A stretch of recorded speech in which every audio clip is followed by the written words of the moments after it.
pot or not, because like it's fucking Wednesday. Do I need to make a reservation? He's We recording. will know in a few minutes. Jesus Christ. Let's So, start this. Just hit record. Oh my Run the God. generator. Record's been going. And plug a battery. Run the hit generator and plug a battery charger into the generator hooked up to the battery for the RV. You don't need the alternator. Oh God, are your wires ready? No, Because that's the problem. no one's sticking on this podcast at all. No. My wires are ready, but we have such fun things to talk about. As soon as I can. Go, Joe. Play the Wait, music. I have to get the thing up. Play us The notes. Cat. Uh-huh. Does You'll anybody have have? the Don't worry about it. You have time. While the Everyone's gonna- music is going, you will have. Everyone's the going to notes. sit here and wait while Jeff tries to get it up. Come on. Come on. I can't do it under pressure. I can't do it under pressure. We're all waiting. We're Someone watching. else can read it. Ew, this is. Seriously, go. It's Chris's week anyway. Oh, that's the wrong song. Hold a minute. Do not play. 150 episodes. Look, welcome 150 to times. everyone. Welcome to Everyone Racers, the show designed for the world of low-dollar racing and oddball RV repair culture. It doesn't matter what kind of limit champ or lucky track dog league you run, SCCA or NASA, we won't discriminate as long as you drive it hard and built it yourself. Join us each week for tech discussions, tips, tricks, news and notes in the world of amateur endurance racing, and whether it's on the spot, hella sweet, or we're lucky enough and Chrissy gives us just the tip, we're sure you'll giggle a little and learn even less. Whew, everyone report to the paddock. This is Chris. This is Chrissy. I'm Jeff. And I'm mental. And we are Everyone Racers. Thanks for coming back and listening to another American Motors PowerTech episode of our podcast. The PowerTech was an AMC built 150 cubic inch four-cylinder made originally from 84 to 87. It was so good. Well, no, it was good. It was so something that Chrysler kept making it until 2002 for the Wrangler and Dakota, which actually, interestingly enough, non sequitur here, this is why you could use a four-cylinder Dakota bell housing to make Everything. all kinds of weird GM stuff. It's true. To actually Supra transmissions, because they actually had the same pattern, like the W158 Toyota transmission, so that you could use that to bolt weirdly like at a Isuzu 3.5 liter double cam V6 to a Dakota bell housing to a This is so boring. I understand that you are a mechanic and you know all things Honda. How the heck do you know that? because so it's a boring. weird obscure thing that I read somewhere, probably in the GRN board. Anyway, if you're not driving a car, don't forget your E1R bingo card, because now that we're actually talking about racing stuff, maybe someone will actually get bingo one of these days. Maybe. And that'd be fun. Or it's That's just so- going to get weird.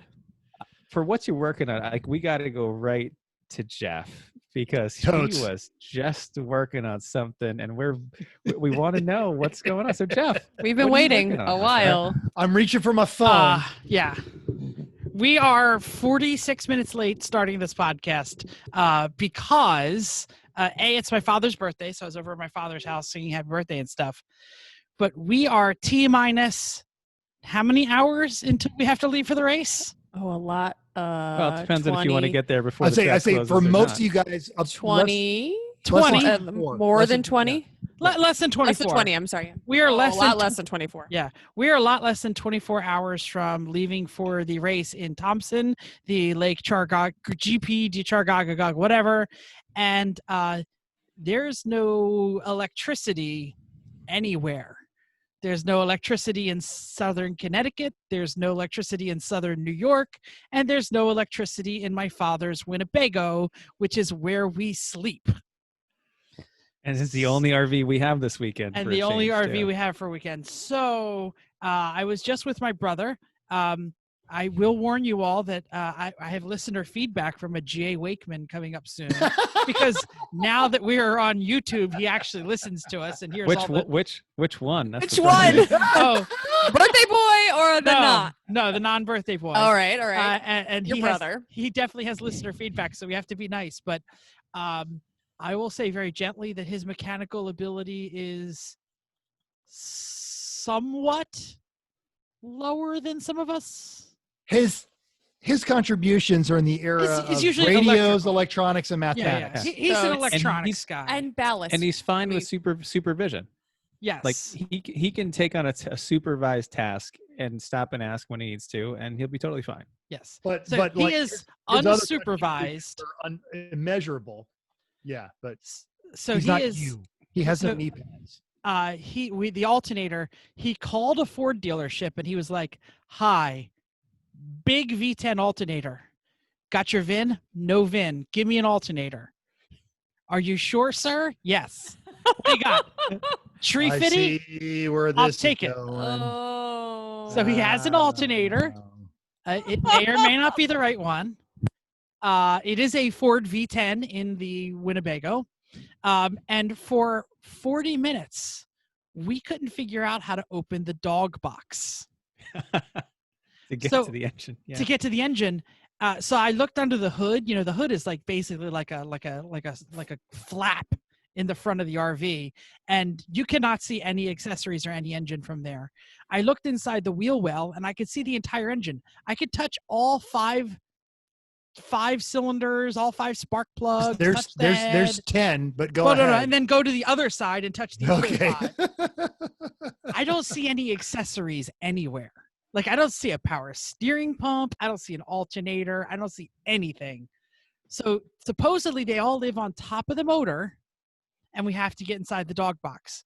We Googled, we searched. We were like, here, I'm gonna Like, like click, feeling click. in all the carpet. Like, there's got to be a latch in here somewhere. Exactly. Chrissy, that looked dirty. Don't do that. Yeah, with what you were just doing, that's the dirty part. This Yeah. is an ASMR video for Jeff Exactly. at this point too. This is- I was so we finally found a hole, and according to the internet, if you put in a 5/16 Allen wrench, it will unleash the entire interior of the truck. My brother did not have a 5/16 Allen wrench. The biggest Allen wrench he had was a 1/4 inch. I said, "I'm late for the podcast. Let's go home. I will hand you a whole set." So we drove home. I opened up a Milwaukee electric drill bag, and I threw in a set of English wrenches, a set of English deep sockets, a a cutoff pack of wheel. Allen wrenches. I offered a cutoff wheel. He said, "I don't need that," and sent him on the way. And he will text me during the show if he manages to touch the engine. So we have live text updates. I'm going to just break Excellent. your heart right now. That Triton V8 is post-metric. It's metric. Oh, is it It's all metric. metric? Is it? Yeah. Yes. Yeah. Oh, damn. He has metric, but he doesn't have a lot. RVshare.com. Yep. Anyway, so what else have you been working on, Jeff? The yard. We had the weekend off between the race, between the track day and the race. And I did everything in my power to make sure that my yard, also known as Jumanji, What kind of wildlife lives in it? it now looks great. I did a lot of Sure brush it does. cleaning. I used like 3 whole batteries of the weed whacker. It's like I like spread like I like edged along the curbing. It's nice. Like you actually tried. As you're picking up tomorrow. No, the reason I did that is because I know that I'm not going to work on it for 2 weeks because we're going to be away racing. So Thompson, No. The RV Friday. needs. Yeah, okay, so Friday. So you're not getting there Thursday night. Well, we Um, are, but then the gates actually physically lock behind you at 10 o'clock at night, so we're not going back out to get anything. So, Sorry, not sorry. it's where we are.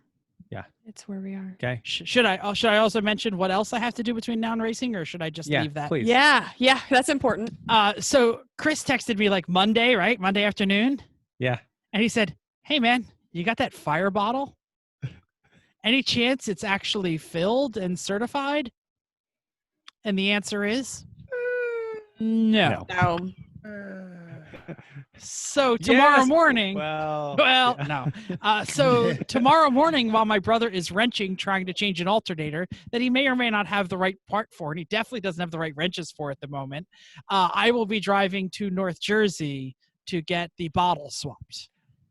If you are playing bingo Sweet. and you have general Wakeman problems, This Check is it it. out. This counts. If you have This one, counts. another one, you probably could just check that off too. Check it off twice. As like another free space because it's pretty epic. I'm the going to count that only- as someone makes fun of someone. The only So- really good thing about this whole travesty is Like good the things, air yeah. conditioning is the RV is plugged in, the lights are on, the air conditioning is running. It's a very Yay. pleasant place to work if you can actually get to the motor. It's very nice. So, That's good. all right. So, and this is where I was in looking is if you'd have told me earlier this week, don't reserve the RV, gone. I forget you. I'd already have the RV reserved, but it was Jim. Jim said, we're going to have an RV. Oh, we got the RV. We're Don't fine. worry Yeah, about the it. RV's available. It's just not And going anywhere. just Followed it up yeah. with a text this morning that said, you're good. Mental, it's a matter of when, not if. It's when. All right. So I it's don't expect them to be there by 10 o'clock Thursday when the gates close, but fortunately they can sleep in their RV. So it's, we'll see them Friday morning. It's five of us, or are we also with the Yes. Okay, so all right, everyone Five else of has got a hotel. Got it. Yeah. All right. So now that we know what Jeff's working on, Mental, what are you working on? So the notes say sexy pool exits and video editing, and that's 100% correct. If you folks haven't been over to our YouTube channel, if you're watching this on YouTube, it's going to show up as a suggested video at the end of it anyway. But if you have not been watching our YouTube channel, we submitted our bribe videos for the new way they're doing it. If you want to be in the pole position on Saturday, is you submit an I love pole video. And we had a good generic plan going in. Actually, two good generic plans. Chris and Chrissy had a great idea. You guys can keep poking. None of these things are allowed to show up until 40 seconds before the end of the video. I've tried. I have tried It's all of true, the it's editing true. tricks on this one. And also you can't link to something that's not a YouTube video. We can once we have unless 1,000 We subscribers. have 1,000 subscribers. Do we So have we're 1,000 only- We're subscribers? so close. We are That's not we gonna are happen. 922 subscribers away. We're this close, man. So last week when I This is said, like don't an, worry. this is like an NPR fundraiser drive. It's like our goal for this hour is 1,000 subscribers. We're at $5, 4. just So $5. So do us a favor, podcast listeners, go to YouTube and subscribe. You don't ever have to watch us there because No. we're ugly. I'll be No. honest with you. Well, we're 25% ugly. But 25%. This no. We're 75% ugly. We're 25% pretty. All right, whatever. Just hit the like button and subscribe so that we can someday post the right things. And then Go on, Mental. Tell us about the video you made. Right. So in addition to, Chris and Chrissy made a hysterical I love pole video, and it is absolutely worth watching, if not slightly racist, but just good enough to be I thought of way more Historical. worse we could do. totally, absolutely. And then there's the other I love pole video, which is a little bit more homophobic. I'm not sure because I feel like we're all way too comfortable with it. I was going to say it's more It's not phobic. homoerotic. yes, it's not phobic in I'll any go with way. homoerotic. Yeah, okay. Yeah, it is not anti. It is promoting. And that we've got lifestyle some and agenda. acceptance. There it is. Yeah. So, but Allies. both of those are actually pretty good. And also I was just telling Chris and Chrissy, I made a new intro video. So if you go to our YouTube page, it's just a modification of our old video where I took some of the old digitized film out, made a new soundtrack, and it's a welcome to the Everyone Racers podcast. I think it's pretty good. We'd be interested in your feedback on it. So that's what I've been doing, work stuff and then video editing. There you go. I think that leaves Chrissy. Sure. So we were relaxing, and now we've been some packing. Tell us so- about boat sanding. I miss boat sanding. I do not. At Boat all. sanding. Boat sanding is done. Well, for For now. this year. For this year, spent the weekend up at the Cape House. We had some work. We did some housework, and then we did some boat time, which was awesome. We had floaty chair time. We had a beer and an E1R koozie time. Then we've been back here, and we've been scrambling. So I've been packing pit boxes, breakfast items, and there might be even some more burgers, maybe. Eventually, as we're talking about YouTube, there's going to be a video of my setup as we get closer to the next race. But this one was such a scramble, I figured it's not even fun to watch me scramble. So that's what we've been doing. Chris, tell us about what we did last night and today. Well, aside from relaxing in the boat at the Cape, I installed a water heater, which was fun because it involved taking apart a closet to get it through the door because the new one's a little wider than the old one. But, Yours know, or relative? the cottage at the Cape House. Oh, okay. All right. But, plumbing when you had to sweat pipes in a closet, like Oh. that you couldn't even fit in, That's terrible. that's terrible. It feels like cheating to use shark bites and PEX. PEX, Like- man. PEX is the way to go. Yeah.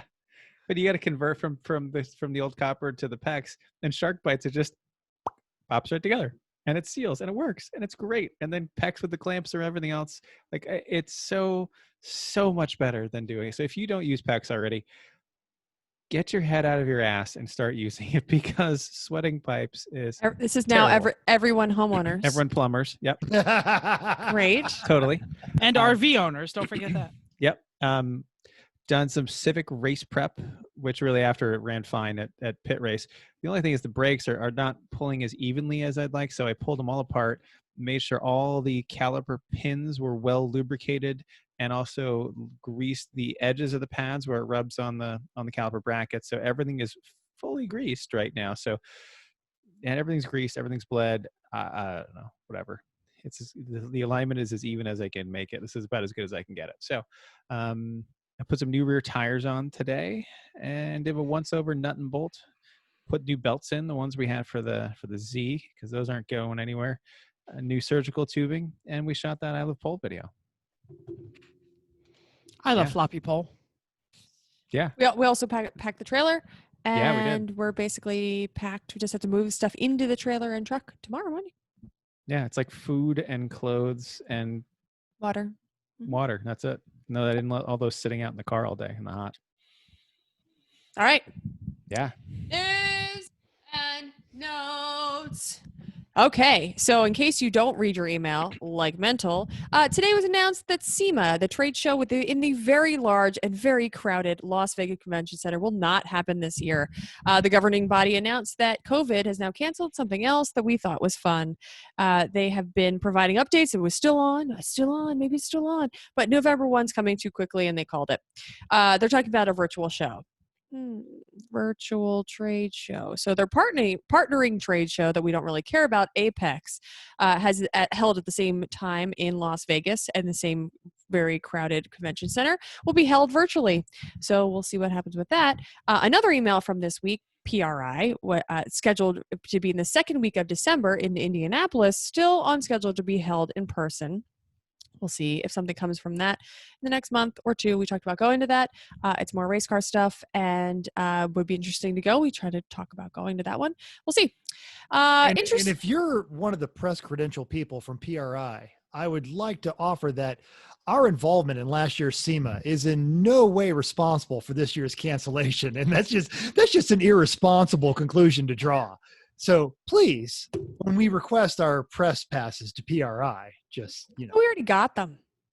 Didn't they say we could go? Yeah. They told you. They said if you were SEMA, said- you'll get PRI.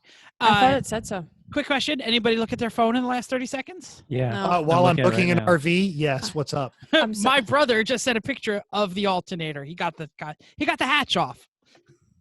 Great. I'm sorry, I was reading, so I don't know no. if we're any closer. Interesting thoughts. What's trade shows going to look like post, air quotes, post COVID?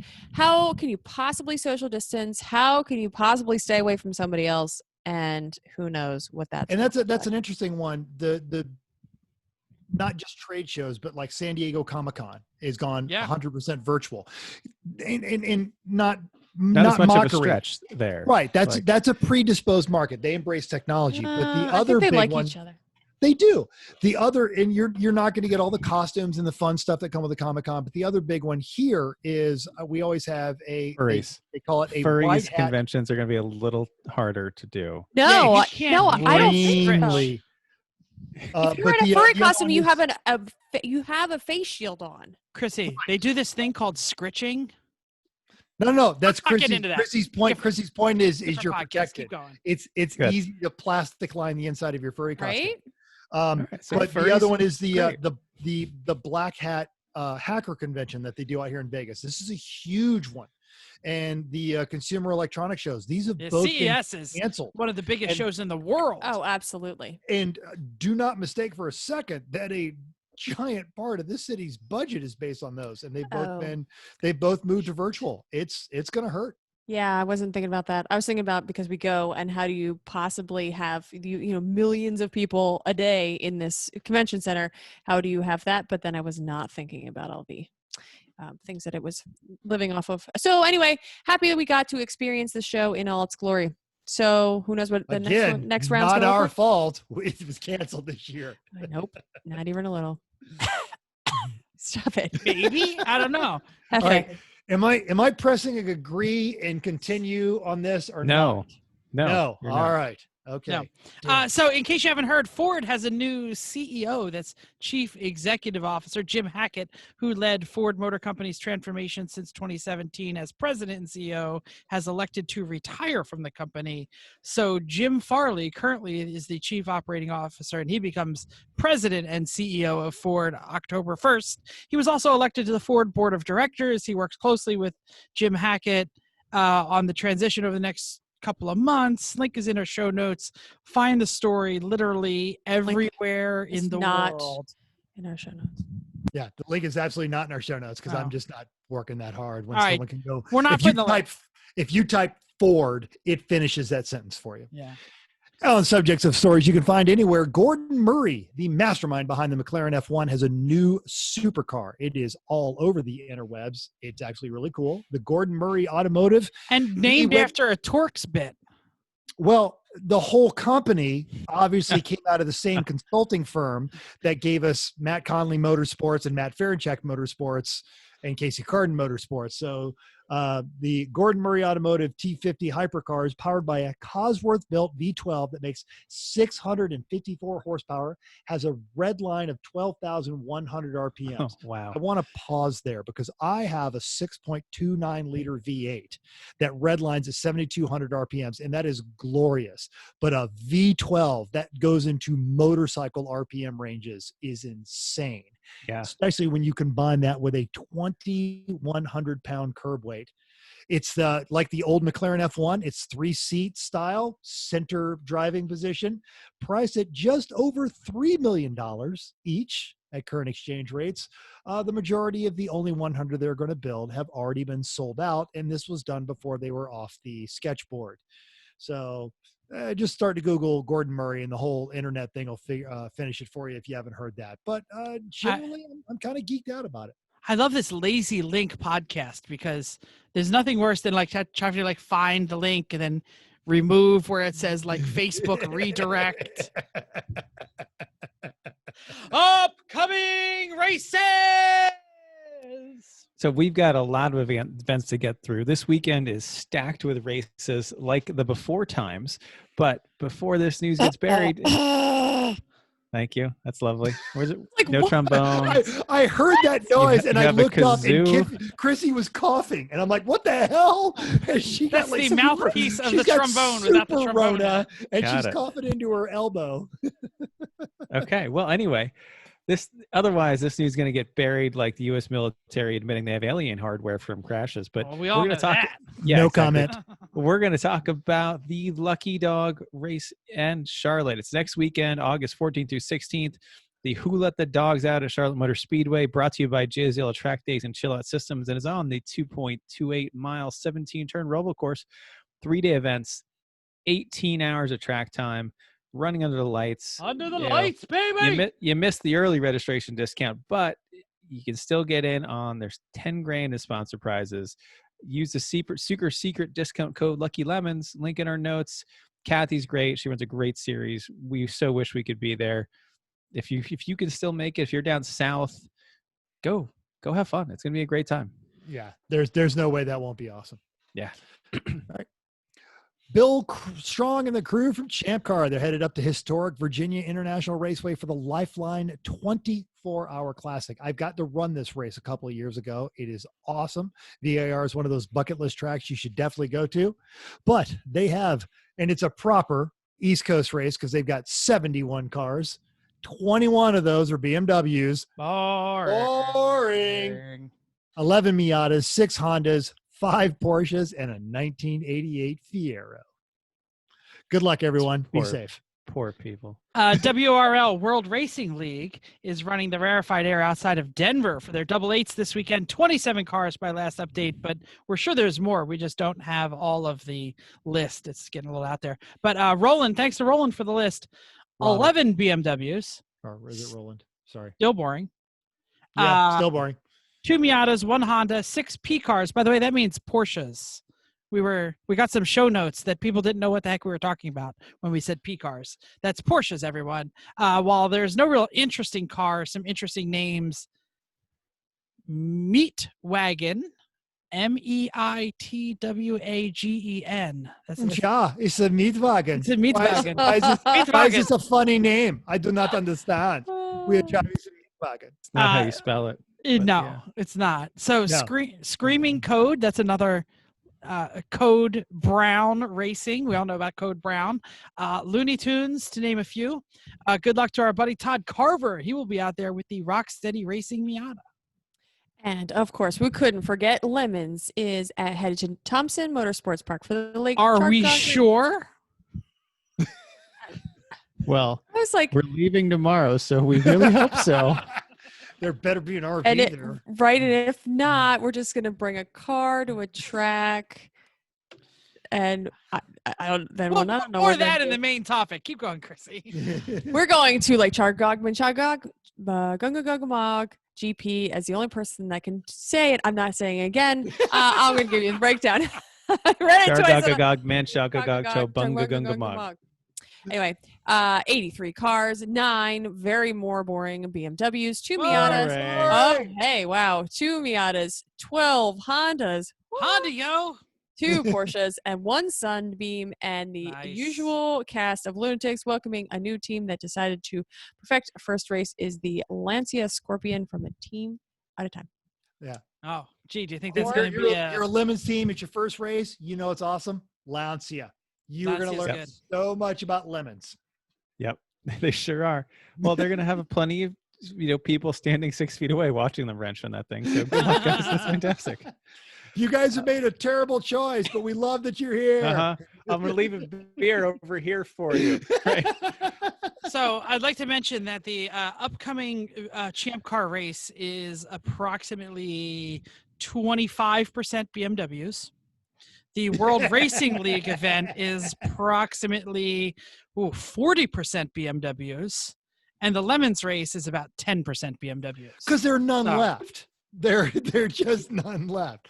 The rest of them will be at Lucky Dog next weekend or AER. AER is also running next weekend. AR is 90% BMWs. Yeah. So it's a BMW club race. Yeah. right. Recent race results.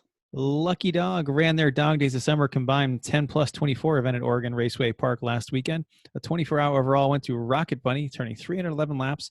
10 laps back were Miata Warriors, the Race Invaders, and 11 laps from that was Squirrels of Fury, which took the B class.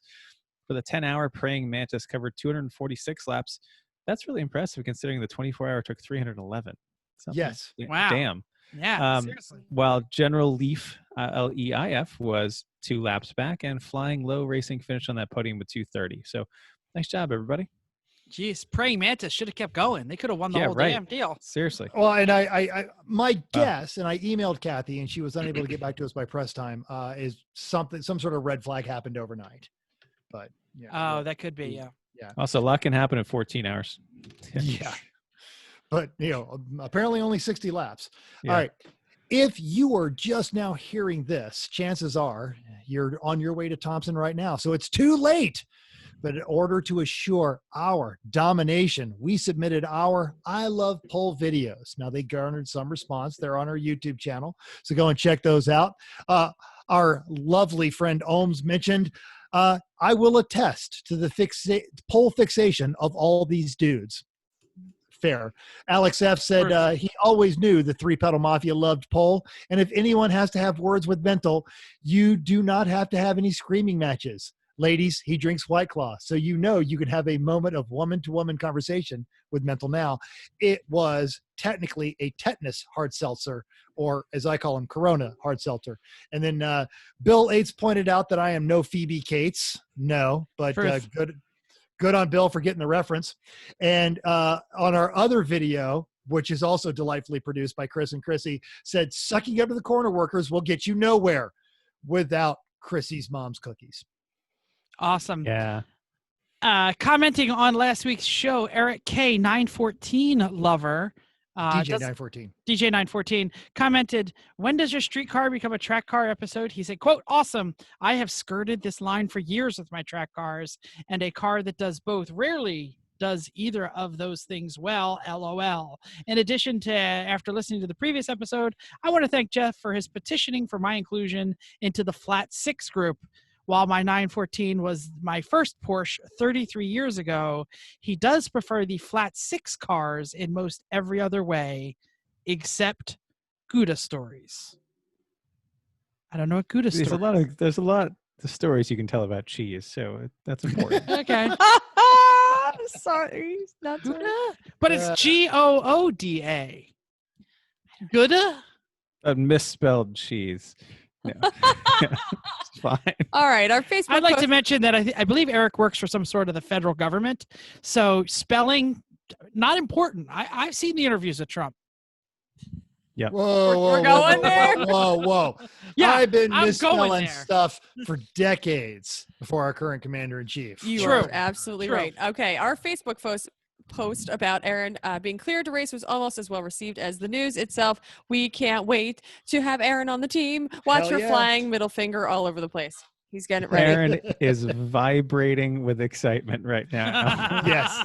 You can just take that mental picture of Aaron. Just you can't handle it. Yes. Yep. So when I was talking with Matt F of Matt F Motorsports on text today about garages, and he mentioned, hey, I'm actually listening to the July 23rd podcast now. That's the race car streetcar. I said, you guys are doing a great job. So apparently Matt's standards are low, but we knew that already. So thanks, Matt. Oh, is Jeff? that me? Oh, sorry. My phone is off away. Here we go. Jim W. from IRL and Wrenching, currently on the Winnebago, says, hey, now that you guys are on YouTube, I actually listen. So just mark that down for how many episodes? 150 something? Yeah. My brother's listened to like 4. It's all right. By the way, he says he wanted to defend himself for a moment and say the only reason that I change all of his tires are because all of his tires live at my house. Which is true. Yep. So we do that here too. Yeah. So that's a thing. Yes. All right. Fair enough. Racer Rotor Reaction.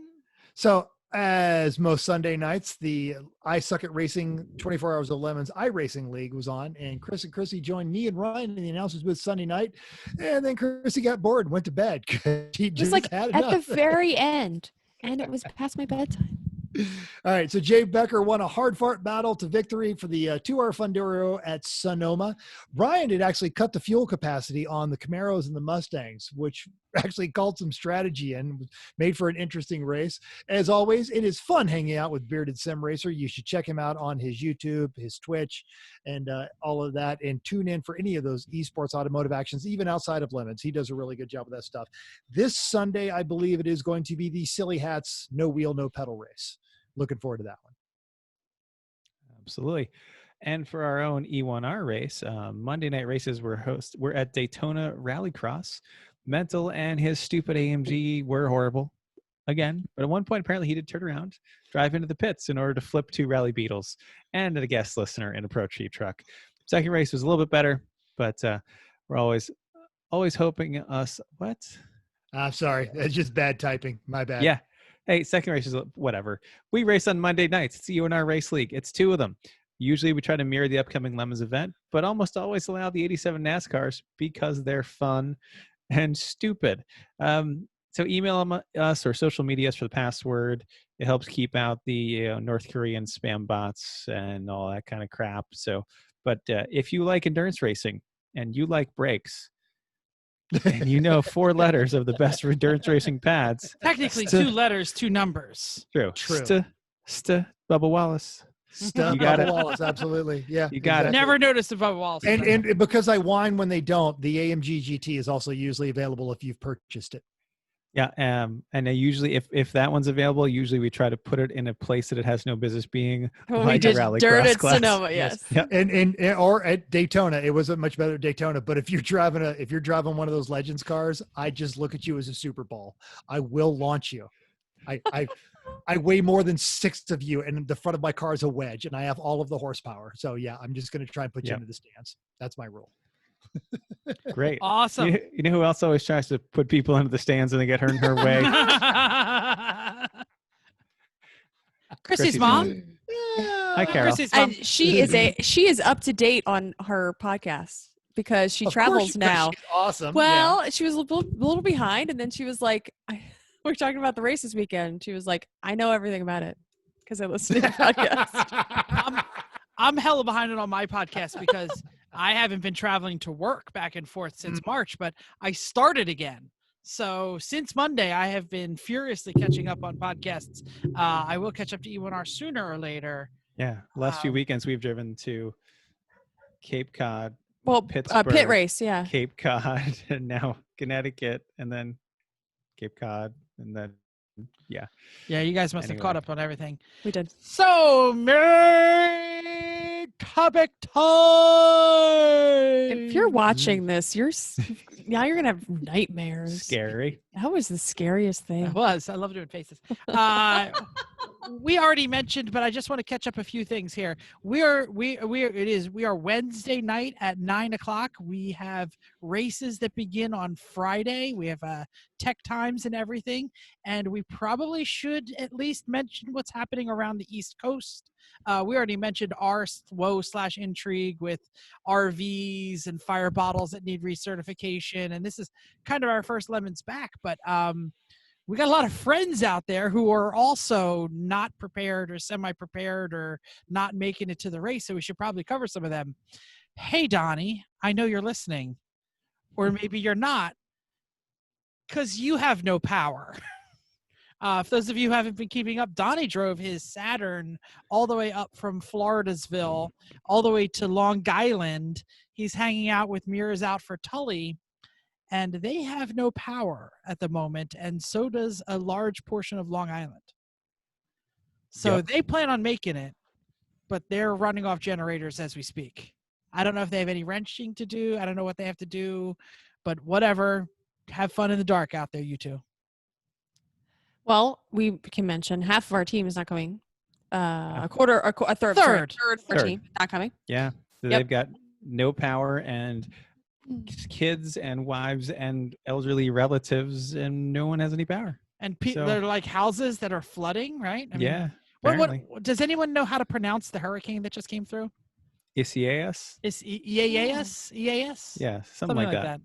The I one. Yeah. That hit Northeast. There you go. So I'm sitting in South Jersey. Did we get hit hard? Meh. We lost some branches. How'd you do in Southern PA? Well, we did okay right where we are. We got rain, and that's it. A little bit of wind. It was a lot of rain. Fine. A neighbor's tree fell down on their own fence, and a garden. Like, not a big deal. Our sump pumps were on as much as they were off during the whole thing. So we did okay, but there's a couple counties around us were not so okay.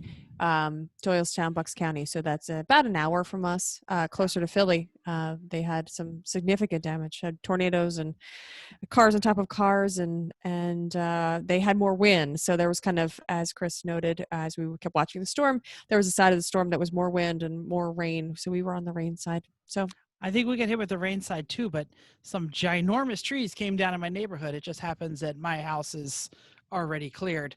So our Southern New York section of the race team is all without power. So we will not be having Black Betty, the RX 3.8.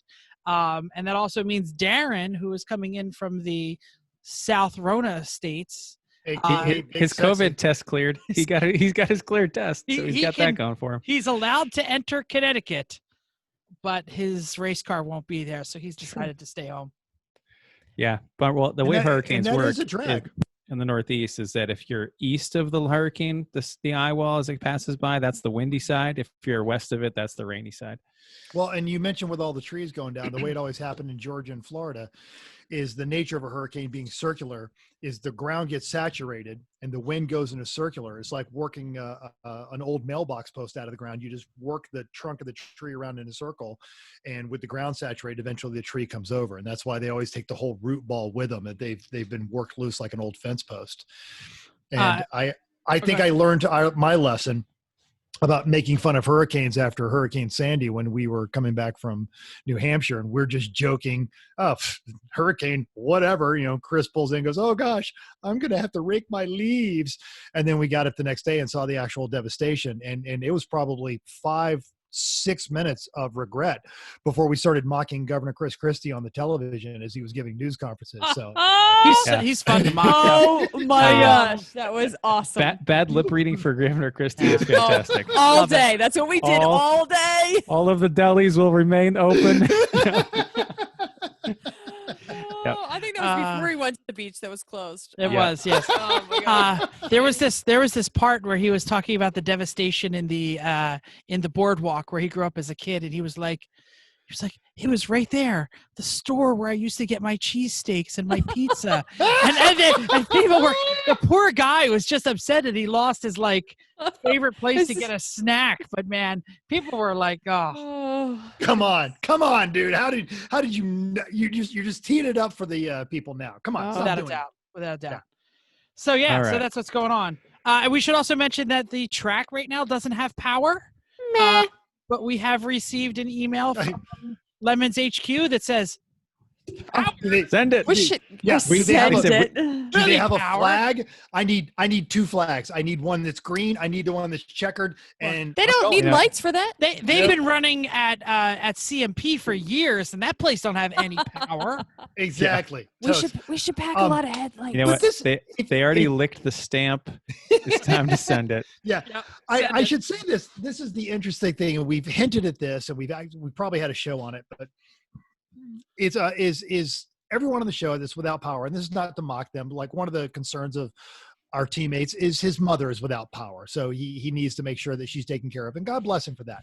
But what's interesting is none of them are really doing without, and that kind of goes to just the resourcefulness of entry-level crap can racers in general. You know what, I got a generator and a welder and a couple of tools, we're gonna make this work. It's fine. As long as the beer's cold, we'll make it happen. And have any of us ever been that out during a finger quotes natural disaster? We've always got kind of an alternative plan of crap laying around in our trailer. There was a time where I was melting water to make the toilets flush in my North Jersey house because there's only so much water when you have a well pump and you lose electricity. So but you had that mindset. All right, yep, I got snow. Hey, you had a pool. You had a pool and a bucket is all you need. The worst part is I melted snow for like 3 hours, and my wife was like, "Why didn't you just get it from the pool cover?" And I went, "Damn it, I an hour ago." Okay, let's move on. All right, let's talk about the actual race. Go. Okay, so you probably got the email, but maybe you didn't read it. So we're going to clip through this pretty quickly. So if you didn't, things that you need to know. Which is why we're all on pole position and you losers aren't. Well, I mean, sure. We don't know that yet. We don't know that yet. All right, drivers meeting Thursday night YouTube. Chances are you'll probably be driving. I would just hook in. Hopefully you have some data that you can use from your car. Show up, show your support. It's probably going to be the same story as usual, but it helps that you are going to be there. I will be tuning in, and I will give you guys the cliff notes. So one team member will be there. We can tune in.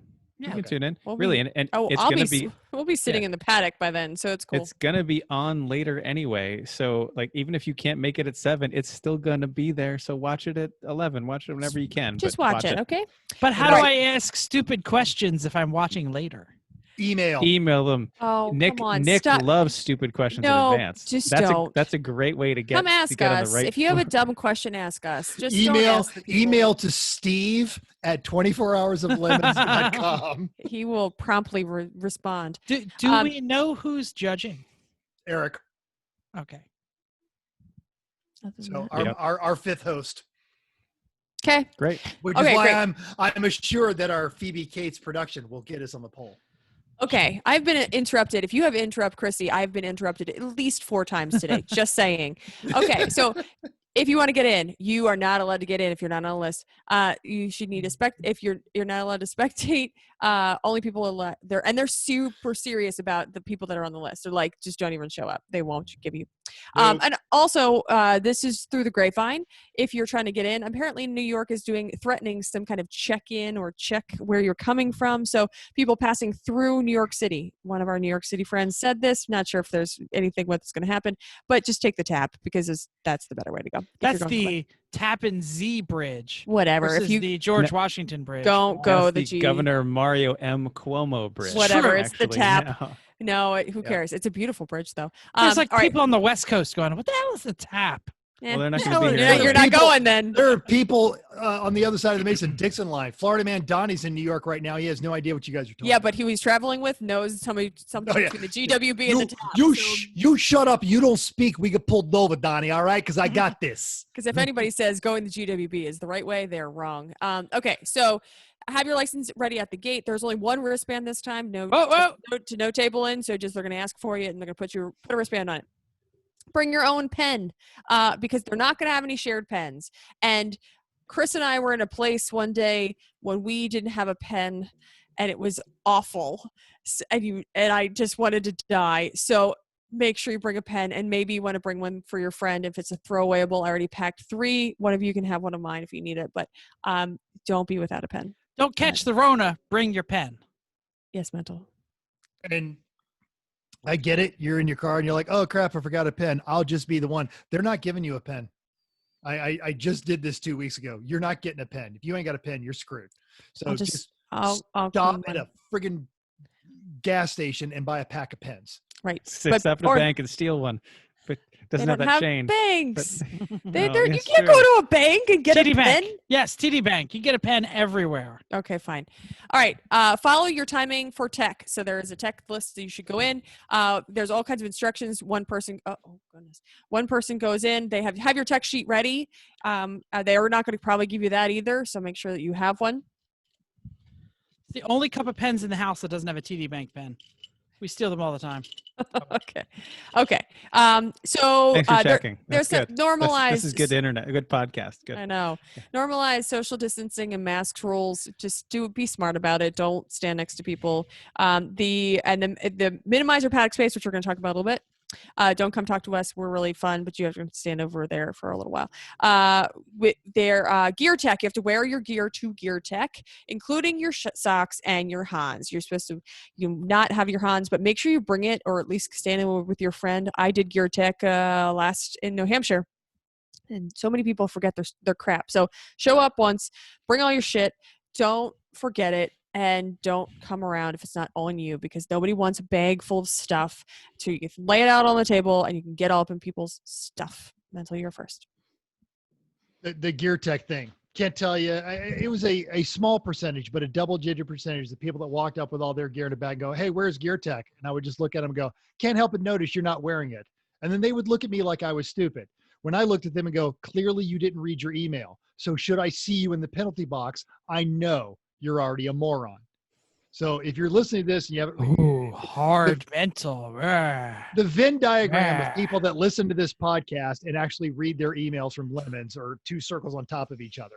But you're No. I'm sorry. No. Didn't you just say what? You just said, I said, didn't you read your email? Your wife texted you to tell you about SEMA was canceled. yeah, because I was reading my If it was 24 about hours the of race, lemons he would've read it. email. Yeah, exactly. Studying his You wanna 24 hours of lemons see email. my I eyes bet roll? right now Aaron can recite all 3 emails that have been sent out from memory. Jeff. But yeah. So the judges are going to know. You come walking up with a bag full of gear. They're going to be like, oh, you're a moron.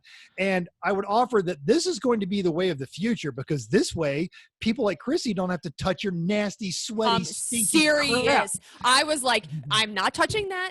You put it out here, and they just would like give me the bag. I'm like, I don't know what you want me to do with that. I am because not touching your dirty underwear. I won't touch my Disgusting. best friend's suit because it smells like butt. It does.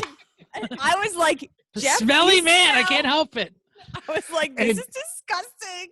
It is. And there's going to be a couple people that have to do this on Saturday morning, myself included, because I'm going to get in too late Friday. But this is just going to be, not only just because this way the inspectors don't have to touch your nasty crap, but B, it goes so much faster. It is so much faster when you're wearing your gear. I used to do it as soon as I got out of the car from testing.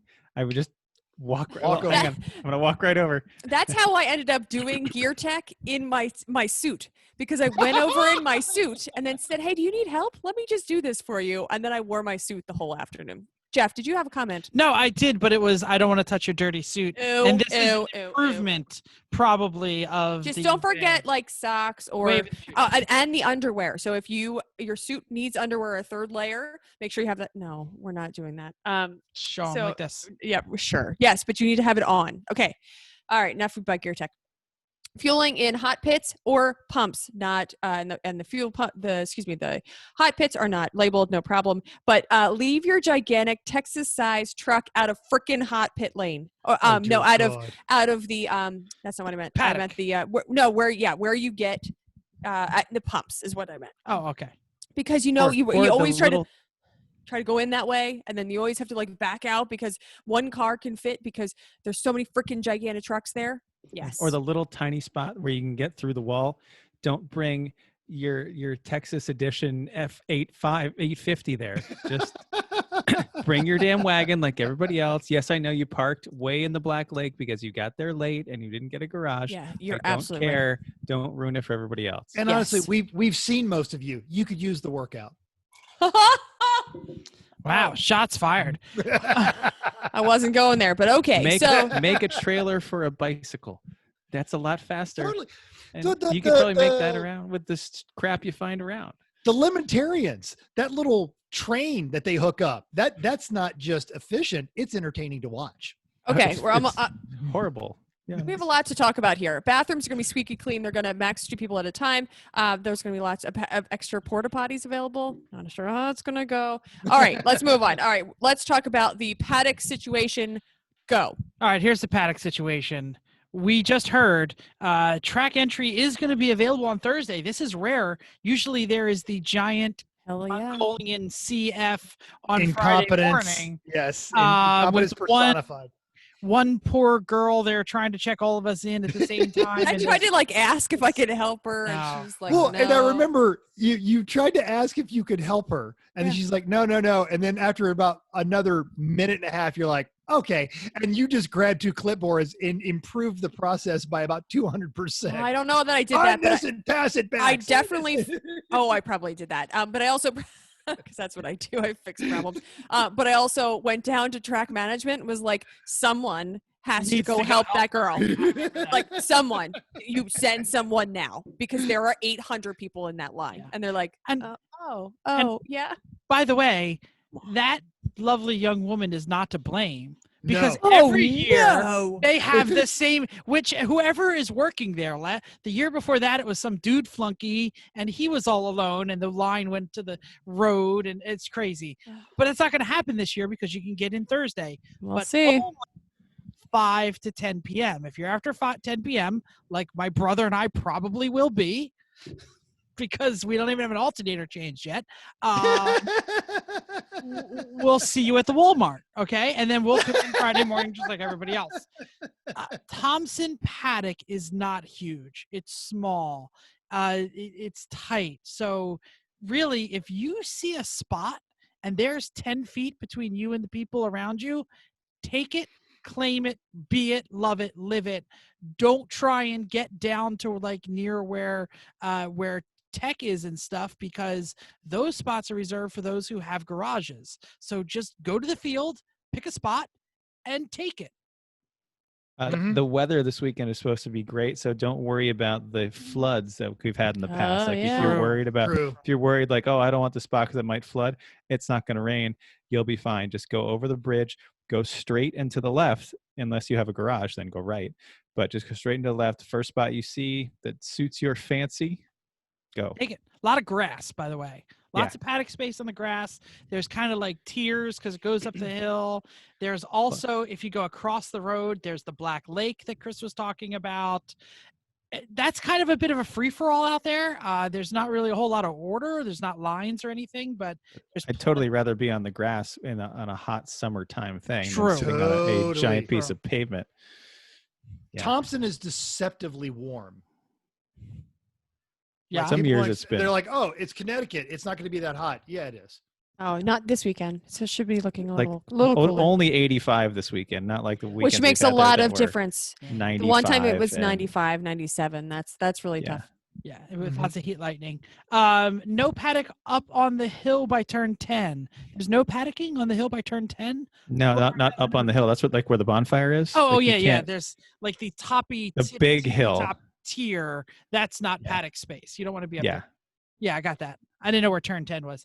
There are some garages, and all the pavement near the garages is reserved for the garage people. So don't bring your crap down there. Don't park. Be like, oh, look, there's a whole bunch of spots. Yeah, that's where judging is. So don't fill those spots in either. Basically, don't bring your cars down by the garages unless you have a garage. And even us are going to be parking some of our vehicles out in the Black Lake because it runs out. We're going to not in the Black Lake. There's too many people that need that spot. We're going to park our useless crap over in the part of dirt. the oval that they're not using. Yeah. Yeah, Yeah. definitely. So you can park trailers out there on the oval. That is a great thought because you don't need your flat trailer all weekend long. So just go stick it on the other side. Be nice to your friends. And I know you're insecure and you're like, oh, but it's my trailer and I must have it. But if you're not sleeping in it, get rid of it. Get it out. Of it. Yeah, exactly. Totally. Be safe the whole time. We need to social distance and we need the space. So please give us the space. I have to say that this is like the most reasonably priced fuel that we have at any of the tracks we go to.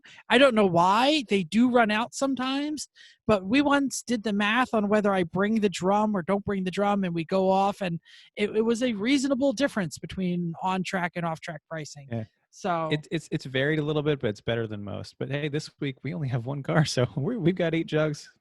that's probably all we need. Yeah. Yeah, so they do have a backup tanker on site. It's always sometimes they run out of gas, but then then an hour later they're like, oh, we got gas again. So I guess they drop it back into the tanks. Top tip. This is actually a great tip, and it's one of the things that has annoyed me about Thompson for years and years and years is the blend line at Thompson. So at pit out, you were at the fastest part of the straight, and you are at the part of the straight where people start going 3 and 4 wide because they're about to have the dog fight for turn 1. So, there's the part of the straight where everybody's in a row and you're all kind of like training down. And then there's a part of the straight where you start to go, oh, that guy's going to break further than me. So I'm going to go out here. So you got to really mind the blend line. And I don't just mean mind the blend line when you're coming onto track, but you also have to mind the blend line when you're going down into turn 1. That is not somewhere you should be going over. If you look back on our YouTube of our Thompson updates, that was how the Honda got its first hit in that quarter panel of the weekend of what I believe was 2. It was something like that. If you're not even coming onto the track, if you're just going down, but you're not that fast, but someone's coming onto track, look behind you before you just kind of randomly walk your way left, because the faster cars are doing like 115, 120 at the spot. So the truly fast cars are even, that's about it. Yeah. And they're hauling. And Tully's and us and some other Betty they're well up there. I'm not going to call them out by name, but on a Suncock, we were battling with them for first place. We were in a very first fast Honda. We were only a lap or 2 behind, and I watched them blend line violate a lot and put themselves into a really dangerous situation. They eventually did get a black flag for it, but don't mess with the blend line at Thompson. It's dangerous. Yeah, it's absolutely cool. Go. And before time to do. Yeah, tell us about the rest of the track. It is. But I just want to get this out there. If you're walking around, because we all do it. We even have a name for it around here. It's the I forgot my mask face. You're walking up to Home Depot. I forgot my mask. You got to go back to your car, get your mask. If somebody says, hey, brother, you need a mask. That's not an insult to your manhood. And I don't know why only dudes seem to find this insulting. It's also not an assault on your freedom. It's not a political statement. It's not an endorsement of a political candidate. It is a recognition that if you guys don't wear a mask, and I should say you folks, if you folks don't wear a mask, we're not going to get to do this again for a really, really long time. So just when it comes to the mask and the stuff, just check your ego at the door.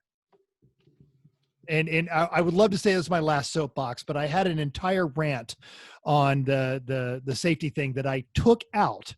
But yeah, so just play the game, man. Even if you don't agree with it, just play the game, because we're all just here to race cars.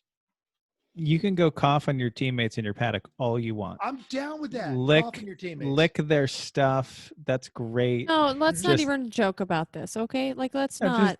Just Don't keep do it to yourself. anybody. And Okay. the other thing is if I've done it. We've all done it. You're walking around and somebody goes, "Hey man, you need a mask." They're not insulting you. They're just reminding you that there are rules we have to play by. It's the same way that when you're on pit lane and your visor's up and somebody says, "Hey man, visor's down." They're not insulting you. They're trying to keep you from getting a black flag. Yep. Awesome. Let's go to the turn by turn. Let's go to the Yeah. turn by turn. Track walk turn by turn, all the things that we've learned. So please interject with anything that you guys have to add for this, because we've all run Thompson. So some of you may have heard this before, but hey, you know what? If not, enjoy. Otherwise, this is a good refresher, because none of us have been racing for, or most of us in the Northeast have not been racing for a long time. We are all rusty. So that's my first thing I want to say is, if you have not set wheel on track in months, take it easy. Tranquilo Papi.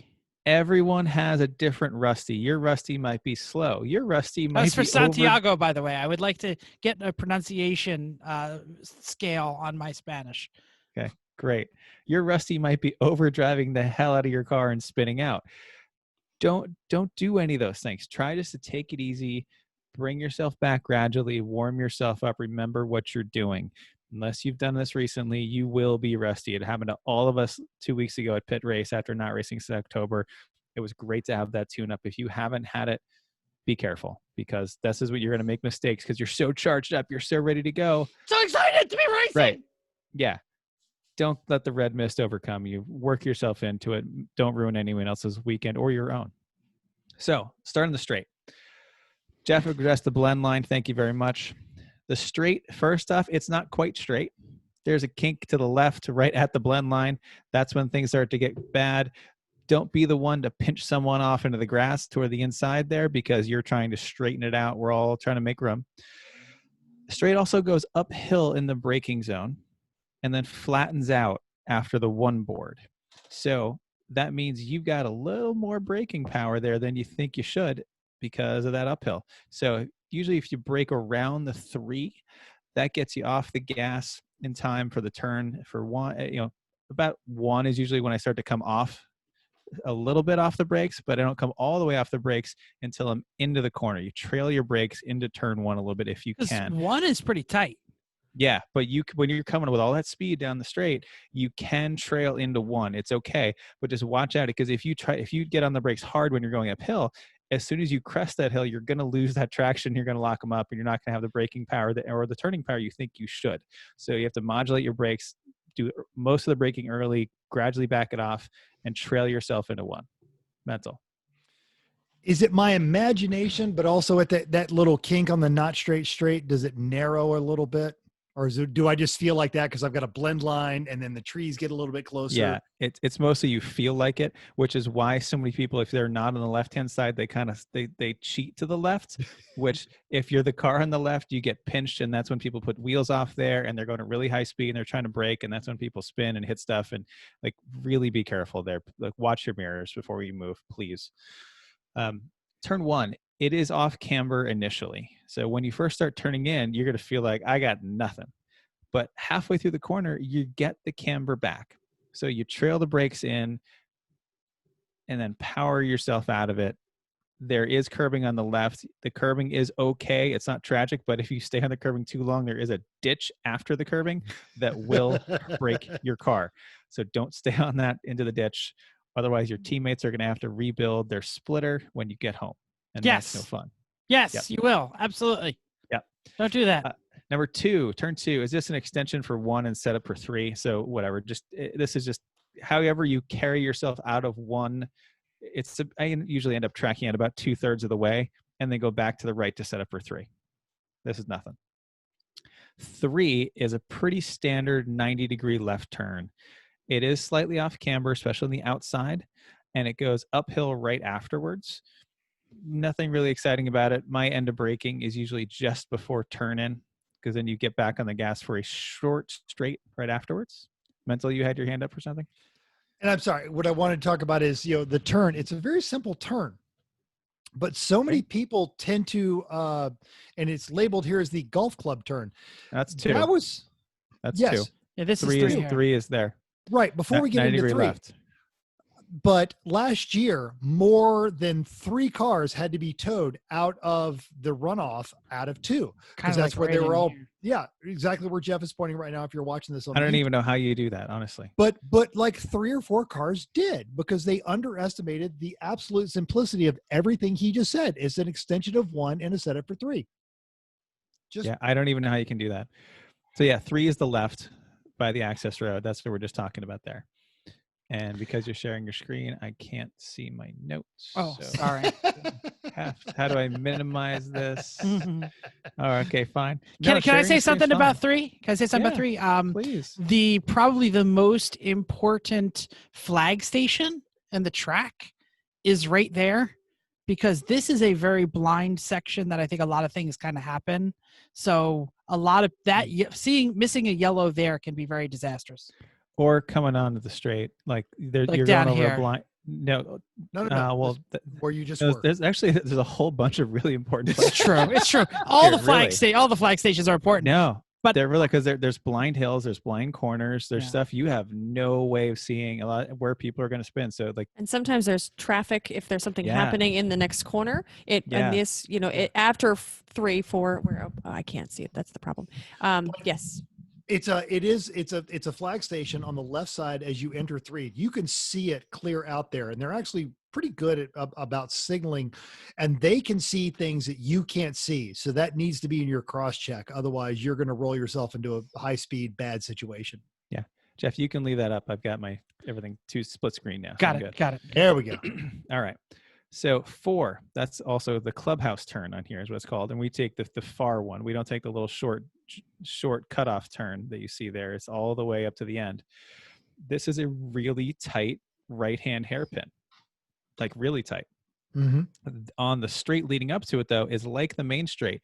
It's subtly uphill and then not. So be careful with that with your braking. You can get a lot of braking on the uphill part, but then you lose it all right afterwards.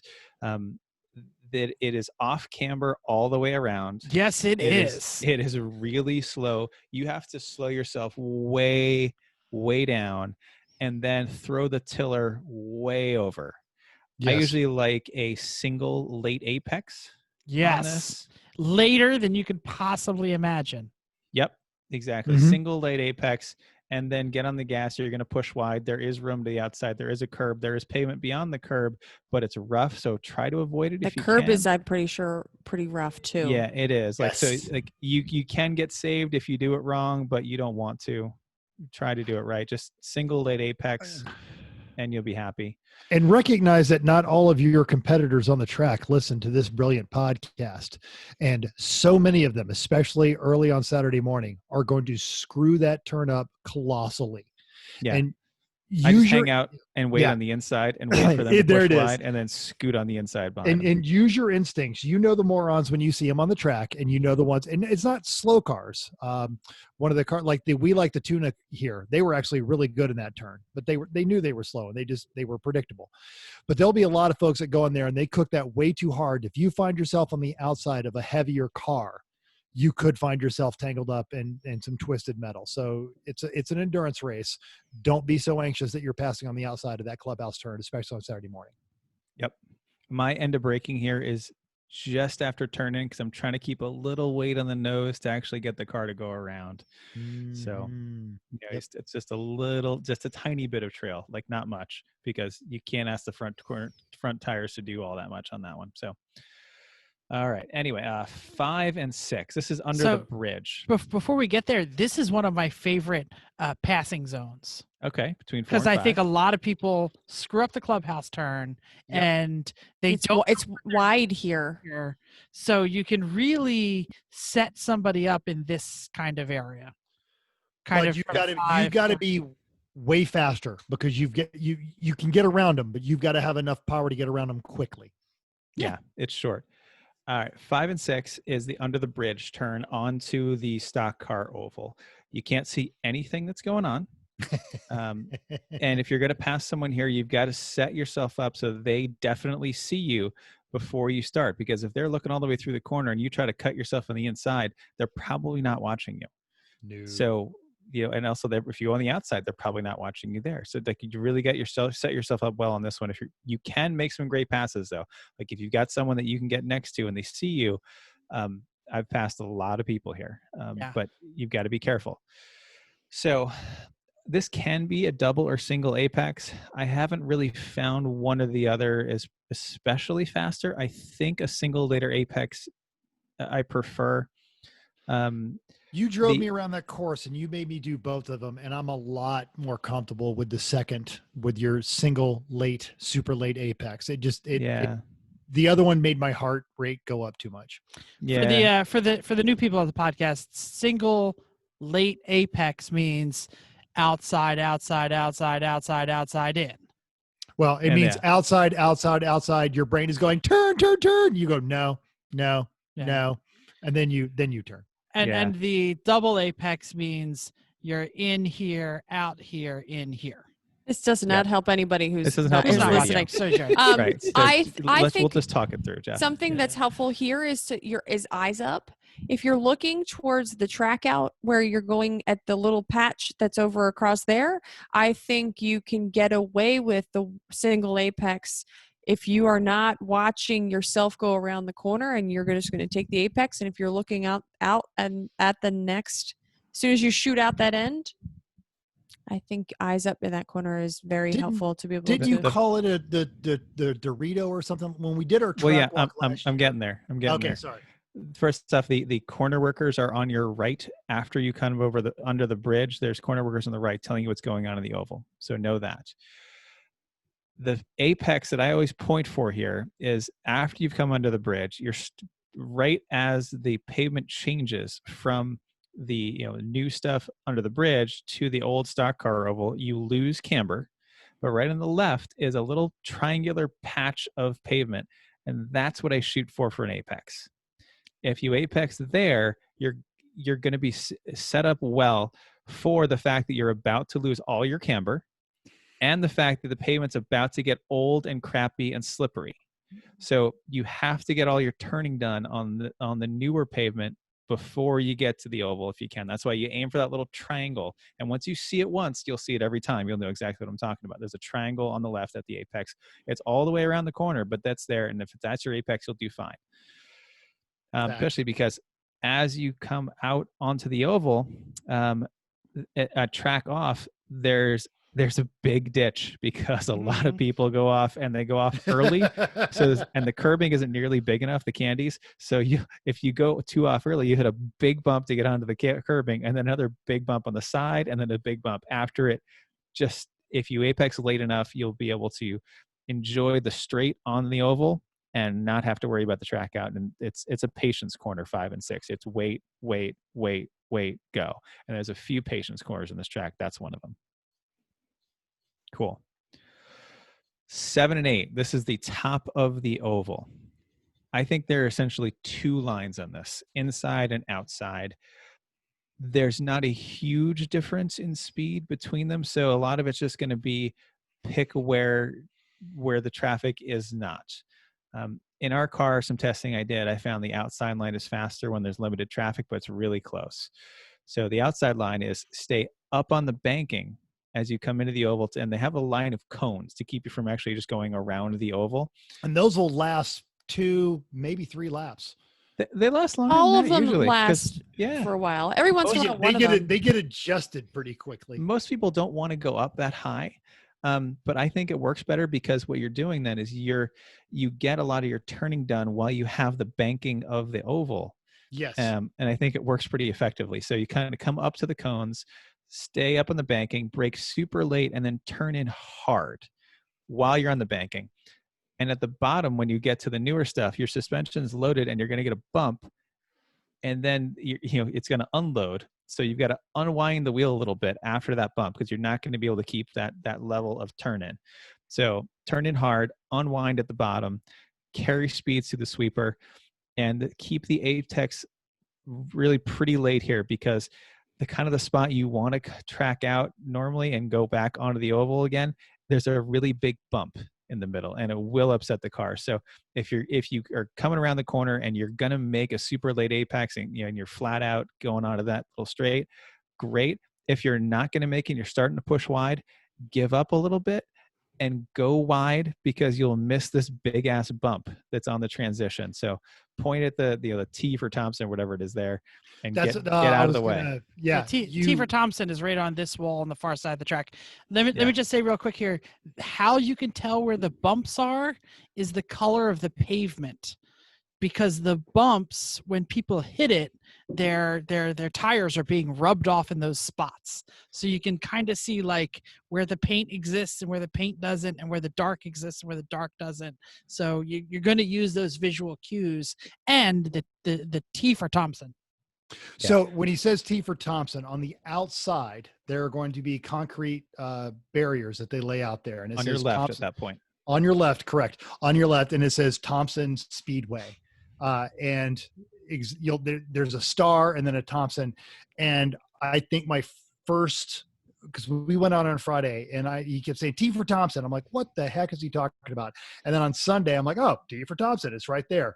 It's another one of those, once you see it, it's there. So look on your left, and it's spelled out. It'll be a little faded, but even if you don't get on the track before you get on the green flag, take a recon lap and look for all these visual markers, because everything Chris is telling you is spot on. And once I saw everything he was telling me, I was within a half second of him. But it took me 30 minutes in 2 different cars to figure that out. Yeah. And I don't think it's a temporary barrier. It's the wall of the oval. Oh, yeah. It's a concrete wall. You don't want to hit it. Don't get near it. No, don't get near it. Don't get near it. You're not going to hit it. No. But also, if you're passing people wide here, watch out, because people aren't necessarily they're not watching behind you. No, they're also narrow too. Yeah, they're just going to come out into you. It happens all the time. And then so you go down this little straight there toward 9. 9 is coming off the oval, but it narrows where you're going to transition from the oval to the road course again. Like, those transitions are important. I think most cars you're going to be able to stay, and this is hard for people to do, stay on the gas until you're just over the bump. And it is so counterintuitive. Oh my God. Even after you do it, it goes against every grain in your DNA. Don't stay on the gas. Don't stay on the gas. You stay on the gas. It works pretty well. If anything, just like a lift maybe before the bump and then brake afterwards. You don't want to be braking over the bump. So once you're over the bump, then your apex is basically the spot where, as soon as the new track peels off on the left, that's your apex, is where the new track and the old track start to diverge. So as soon as you're over that bump, though, stay in a straight line and brake hard, because you're going to be set up well to brake in a straight line. And because of that, that's why you can stay on the gas all that way down that straight out of on the oval, is because you're going to be able to brake really hard there in what they call the chute coming into 9. So my end of braking is right kind of before turn in. You have to turn in early enough, though, because you do not track out of 9. Your track out is your turn in for 10. Yes. So there is no track out. There's a tiny little, like, 50 feet section there that's straight. I like to kind of get the car gathered up and actually be straight at the left side of the track there, because now you're starting to set up for the fastest part of the track, because 10 is just a setup corner for 11, which is just a setup for the straight. And Chrissy mentioned this, the track narrows substantially. And I remember getting this feedback. I was driving the Fisher's BMW last year, and Chris was out in the Honda, and we were duking it out with an absolute clown show of a bunch of D-bag teams in a BMW. And As if they're ever driving anything else. Here's the thing: is the Fishers have an E36 and they're not D-bags. Yeah. So, there's a Miata or two that's D-bags too. Oh, true. Very true. Yeah. Absolutely true. But we're coming into this corner, and which corner? Just so I can highlight. Coming out of the chute. Okay. And coming off the oval straightaway. I'm pointing at my screen. Why can't you see this? Coming off the oval straightaway, it is actually wide there. And if you're certain of the driver in front of your situational awareness, you can get a good pass there. And if you're one of the slower cars, just be aware you're going to get passed on the right and the left probably at the same time. But as you dig into that left-hand corner, it narrows substantially. Now, we were 3 wide coming off there. And we go into the chute, and this BMW stuck his nose between me and Chris as Chris was executing a pass on me into the diving turn. And I just remember looking over going, do you think there is room for 3 cars here? Are you out of your mind? But unable to verbalize that, the visual was a single finger coming out of the window. It was a Rhode Island wave. I mean, Rhode Island's really close, so it's I just remember because only someone from Massachusetts calls that a Rhode Island wave, by the way. Yeah. And as we got out of the car, Chris goes, I saw your Rhode Island wave to those douchebags in the BMW, and I'm like, you just pissed me off. So they totally deserved it. Yeah. Yeah. Just bear in mind the road narrows there. And even if you are 100% on your situational awareness, recognize that everyone around you is not going to. And again, I come back to it's an endurance race. And if someone wants to be a moron, let them in front of you because you'll pass them on the straightaway because they're going to screw up everything Chris is going to tell you and they're not going to have the speed. Sorry. Chrissy, I hate to quiz you because we've totally not set this up. HPDE2, what is the most important part of the track? The corner before the straight. The corner before the longest straight. Dun, dun, dun. We think I don't listen? Track days. You learn such good stuff. I've been telling you this stuff for years. You don't listen to me, though. No. Anyway.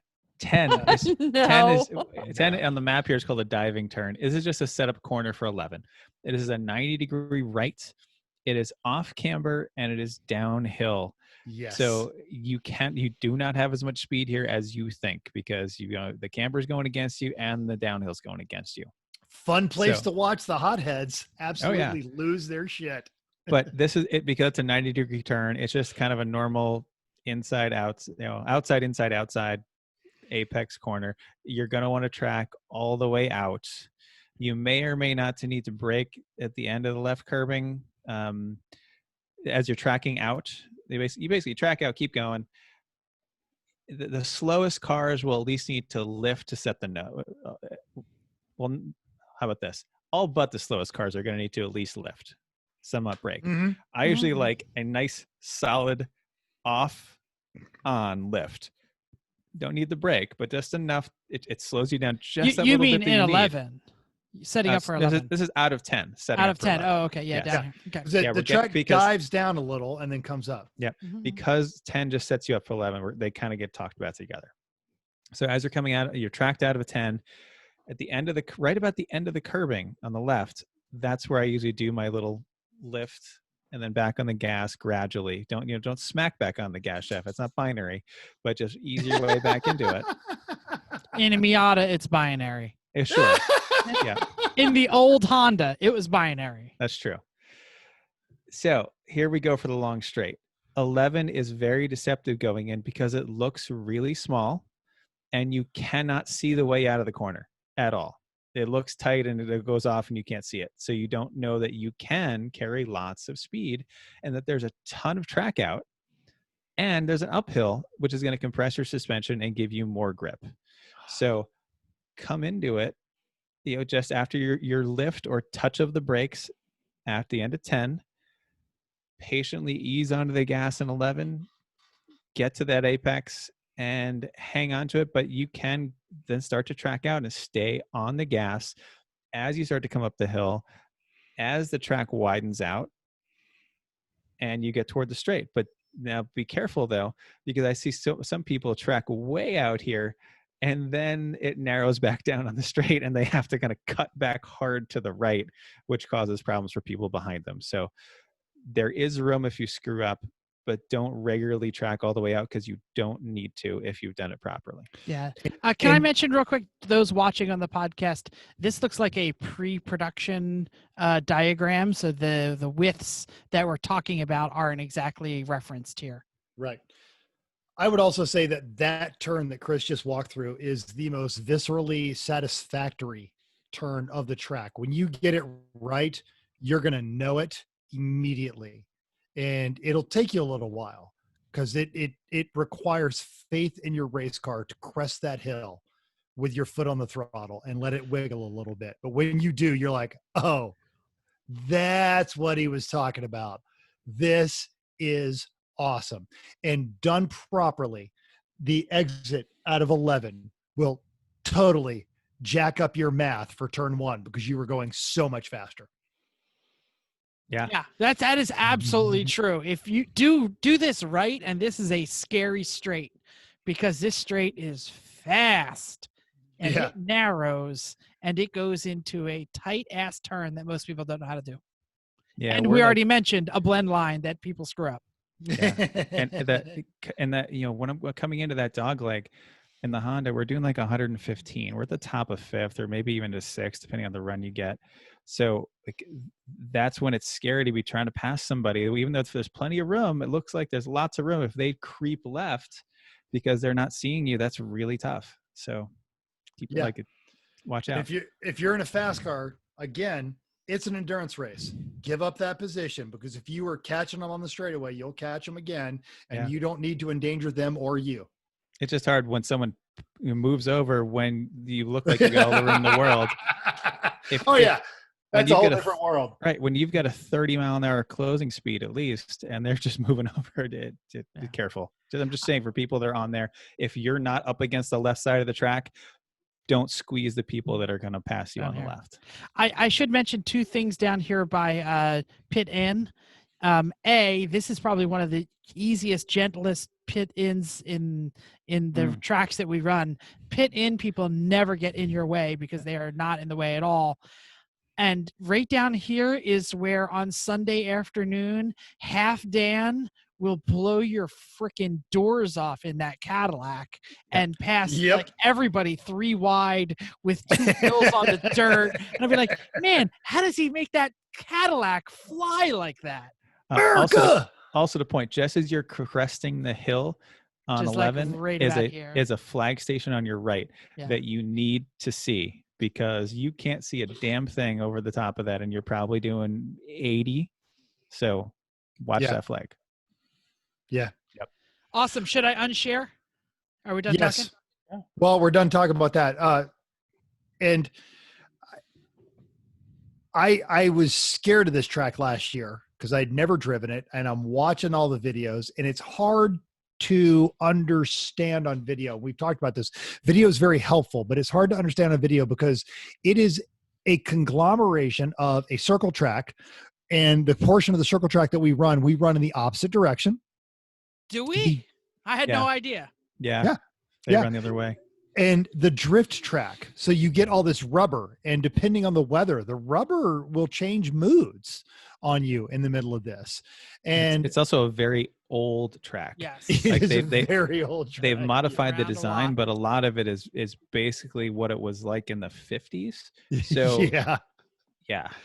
And so don't, if this doesn't make sense to you, go back and listen to it again. Last year, we actually all grabbed our drinks, and this is in the pre-Rona world, and we walked around that track. And Chris, I think you probably spent 90 minutes walking us around this track. It's I want to say it's 2.2 miles. 1.9 miles, 1.9 mile track. But the notes from Lemons say the track is open for walking from 5 to 7.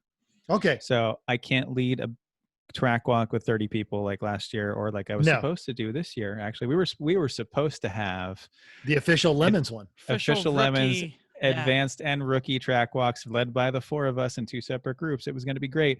We can't do that this year. But get yourself out there and do it. Yes, Like there's absolutely. there's so much that you're going to see by walking it that you don't see when you drive it. Yes, and understand the difference of the pavements and everything that Chris said. So, and again, I say this. So then I was lucky enough. Chris and I got out there and we did some practice laps. He drove, then I drove. And when I got into the car, when it was, working properly, I was within a half second. So this isn't his opinion. This is researched, bestowed, given fact. That's like your opinion, man. Hey man, and even after a flat tire last year, that Honda started in third place. So listen to everything that the man just told you right there on this one. It's a the car has led or been in second that race every year for a couple of years. So. No pressure. No pressure. Nope. Yeah. Not at all. So let's wrap Thompson up here. It's getting late. Chrissy looks like she's ready to go to sleep. I have an impromptu hella sweet or but terrible that will take literally 5 seconds, Chrissy. Can you handle this? Are those Jeff 5 seconds or regular people's 5 right? Okay. On the spot, hella sweet or but terrible, would you drive what I'm about to share, which I saw in my parking lot today? My gut already tells me no. Would you drive it where though? On the street. No. Yeah, I would. That's not tragic. Chris, do you want to describe it since you're our Honda guy? This is a 90 to 93 Accord wagon. It has a moderate body kit. It actually looks like a Subaru GC front bumper. It's got a scooped hood. It's got some side skirts. Those wheels are actually circa 2005 Racing Heart replicas. Yeah, they're big, painted too. white. They're like they're 18. They look like they're 18s. Yeah, 18s, maybe 19s.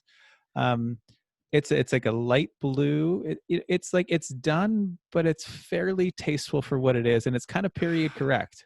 It is period, except it's got the knockoff APC seats and the Takata seat belts in it.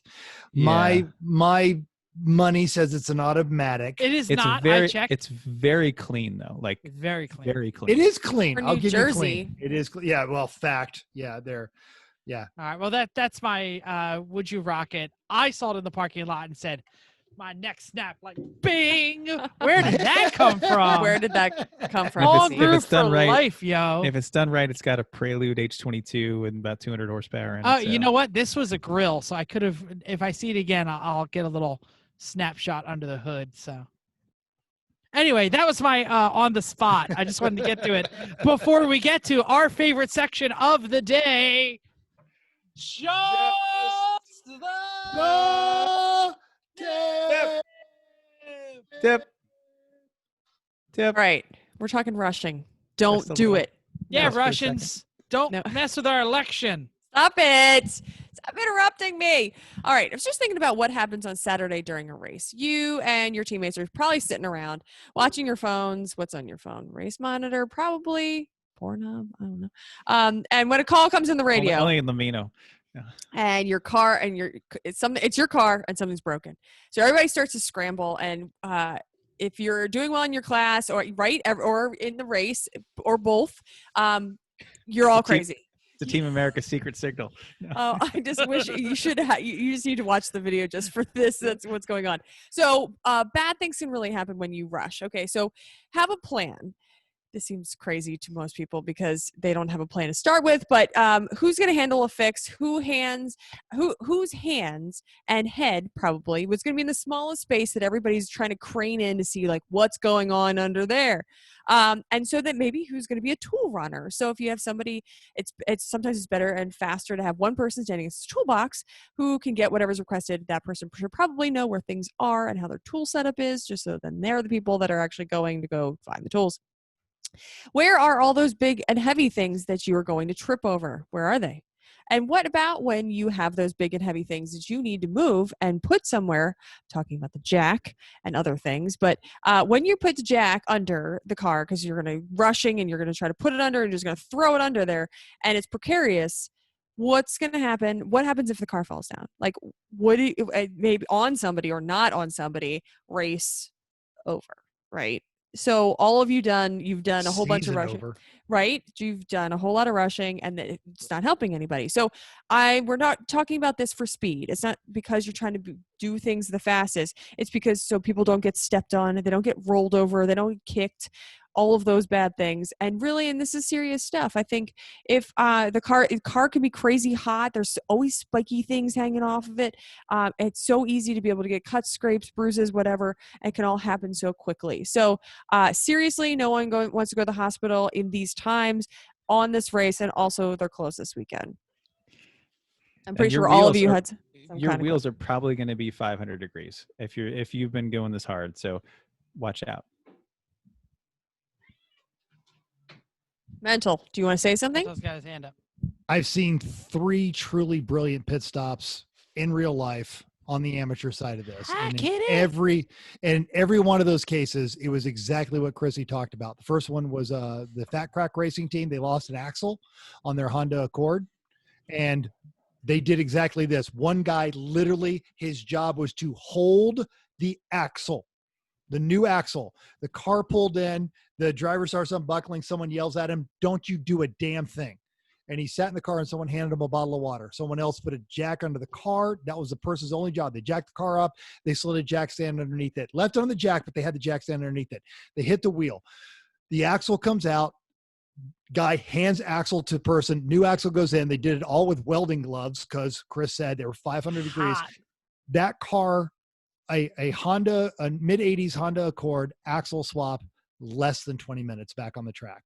I saw a brake pad swap. This enabled us to win our class in AER at Mid-Ohio. Exactly the same thing.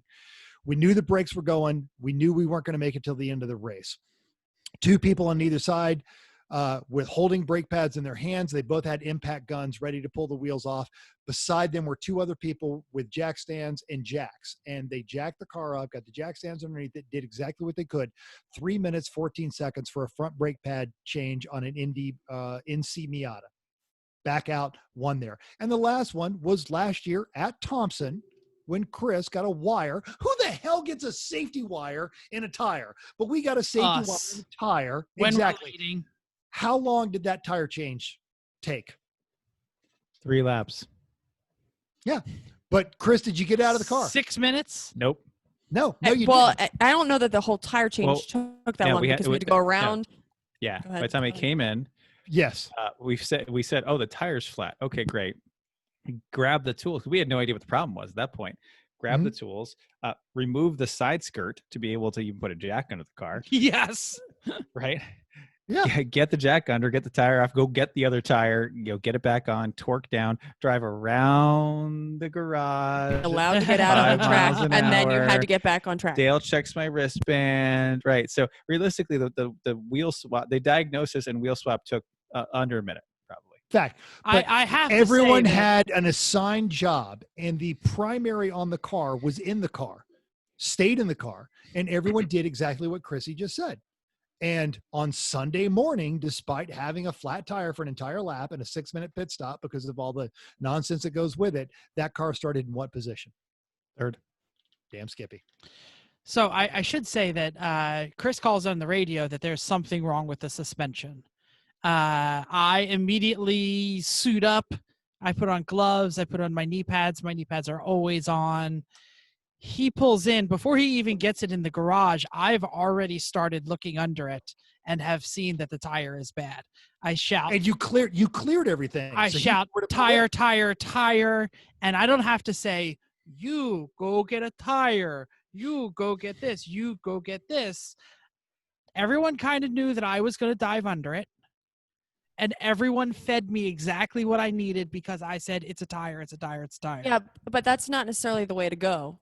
I mean, and clearing things are one thing that when Chris and I were talking about this beforehand is making sure that everything, like if you're sitting around, maybe cleaning things up so your pet spot is not full of stuff. Our pit spot was ready. I mean, Absolutely. we're always ready, but that's kind of thing that this is what we are. But again, we keep talking about winning. This is not necessarily about winning. It's not necessarily about when you're coming in and you might be not doing this very fast, but again, things are hot, things are spiky, things are, just don't scramble, even if you think it's going to take 20 minutes or it's going to be a couple hours. Just making sure that you're all safe about it. Do it But safe. I apologize because you know what? I twisted your intent, and you're absolutely right. But in all three of those, everybody touching hot, spiky, stuff was 100% safe. And because they took the extra 30 seconds to just breathe, let's do this safely, let's do it right. And speed is a fourth or a fifth factor in this. Well, you can work quickly, but don't rush. Right. Everything. Yeah. I'm sorry, Chrissy. I meant to reinforce what you said, and I went down the wrong path. And if your paddock's dirty, then you're going to step in that giant bucket of hot oil from something else that someone else is doing. And that's going to ruin your day. And then even though we don't have Black Betty this weekend, that just means that our rambutans are, they get bruised. No, we don't have rambutans either. All right. Next week, we'll recap on how we did, and let's hope it was good. Absolutely. It'll be something. Be something. We'll get there, maybe. It'll be something. Oh, boy. Thanks for downloading us. We hope you enjoyed this week's edition of Everyone Racers. We also hope you'll join us in the world of driving, racing, and building, because everyone can be a racer, even you. If you're joining us at Thompson, wear a mask. Stay the frick out of my paddock, people, because I don't want to talk to you. I'll get you a sticker on the side. You don't need to talk, all right? Everyone can be a racer. We can yell. It's right. awesome. The stickers are in there. Go ahead and help yourself. Listen, if you enjoyed this podcast, subscribe. It's totally free. Then go to iTunes and give us a 5-star rating. It also is free. Push the button right there to subscribe if you're watching on YouTube. We have no idea if the button shows up there. It'll show up there eventually. Oh, my gosh. My thing moved. Here we go. Even if you hate us, give us 5 stars, tell us why. If you have any questions or show ideas, drop a comment on our Facebook page, Everyone Racers, or email us at everyone.racers@gmail.com. Find us on Instagram or Twitter at everyone.racers. Thanks again, and until next week, keep the shiny side up. Unless, like us, there is no shiny side, then just keep those wheels down. You have to stop the recording.